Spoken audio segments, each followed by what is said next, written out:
Jemaah yang dirahmati Allah ya. Kemudian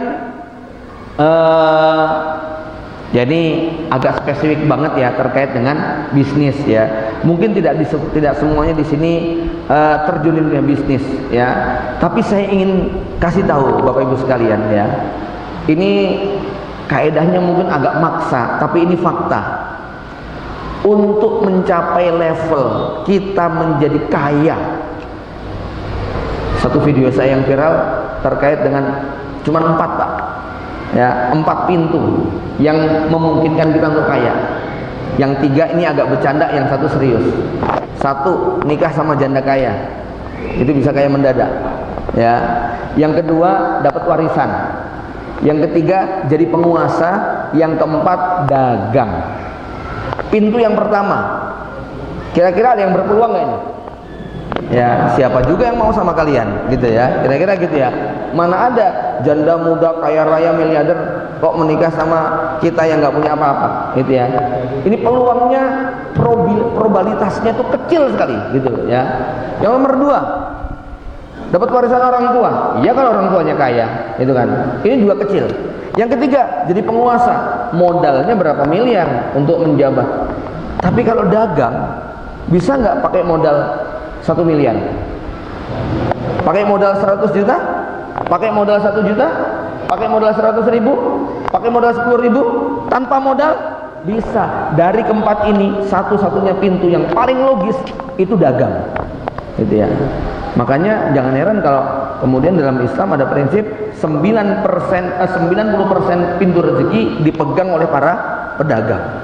Ya. Dan di awal tadi kita sudah bilang, mereka yang tidak punya kemampuan berdagang dikhawatirkan akan menjual agama. Karena apa? Dia bingung mau jualan dunia yang mana, gitu ya. Akhirnya dia menjual agamanya untuk mendapatkan dunia. Maka keterampilan dagang ini termasuk keterampilan yang harus kita ajarkan kepada anak-anak kita. Ya, saya bersyukur di Indonesia ini semangat untuk bisnis, wirausaha sudah mulai tumbuh berkembang sekitar 20 tahun yang lalu. 2000 ke bawah, bekas-bekas warisan penjajah Belanda masih dirasakan. Ada 2 hal yang diwariskan oleh penjajah Belanda. 1 pembodohan, 2 kemiskinan. Pembodohan itu dilakukan dalam bentuk kiai dan santri dipisahkan. Orang Islam nggak boleh belajar. Sekolah itu khusus untuk orang-orang kaya. Di zaman Kartini yang bisa lulus SD itu nggak banyak jumlahnya. Ya, ini pembodohan. Ulama kiai dipisah dari rakyat. Ya, alhamdulillah kesadaran kita sudah mulai tumbuh. Yang kedua, pemiskinan. Pemiskinan ini mereka melakukan apa? Ada banyak yang mereka lakukan. 1, mereka merampas, mengakuisisi paksa seluruh aset-aset strategis. Lihat, hampir di semua tanah di pinggir jalan utama yang strategis itu milik asing dan asing. Jadi Pak, ya, asing dan asing. Ya, kita nggak punya akses di pinggir jalan, kecil sekali. Yang kedua, mereka kemudian melakukan propaganda ya, pembodohan juga. Misalnya apa? Di zaman stok harganya, bagaimana dinding-dinding itu dituliskan ad-dunya jifatun la ya'kuluha illal kalab. Dunia itu bangkai, tidak ada yang memperebutkan kecuali anjing. Jangan memperebutkan dunia. Itu doktrin-doktrin Belanda semuanya. Ya, semua rakyat dipaksa menjadi pekerja. Ya, puncaknya di Rodi dan Romusa ya. Tapi setelah itu, setelah Rodi Romusa berhenti, yang melanjutkan adalah asing. Toko-toko, pabrik-pabrik itu diambil alih oleh mereka semuanya. Maka umat Islam bekerja di ladang, di pabrik, di toko. Malnya megah, pabriknya megah. Ya, yang bekerja namanya Ahmad, Edi, gitu ya. Nama-nama orang Islam semuanya, ya.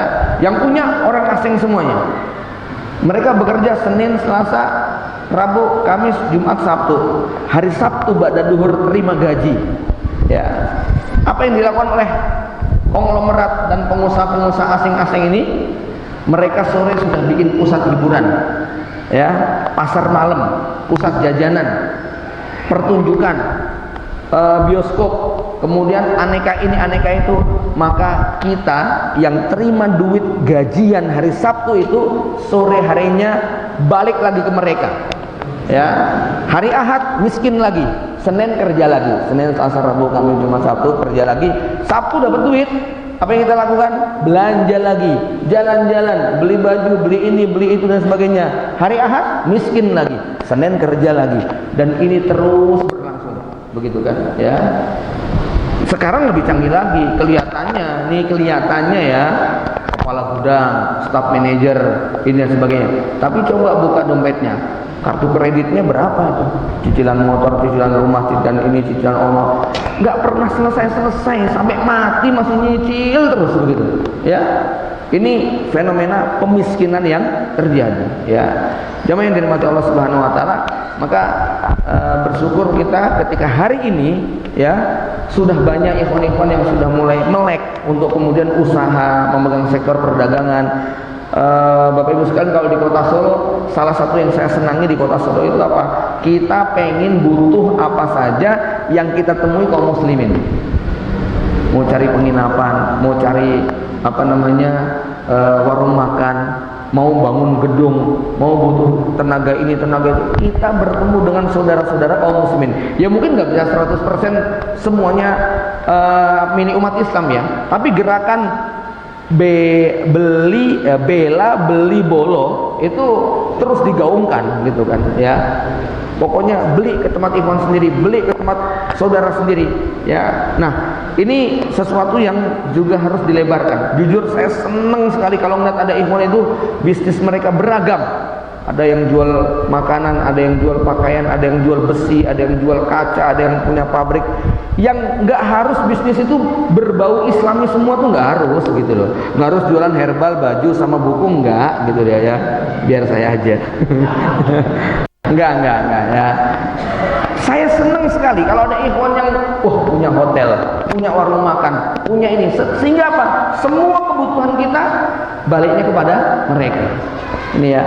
Jadi ini semangat wirausaha sudah cukup bagus, cuman secara kuantitas belum banyak ya. Maka jangan khawatir untuk mau jualan apa, banyak sekali yang bisa kita lakukan.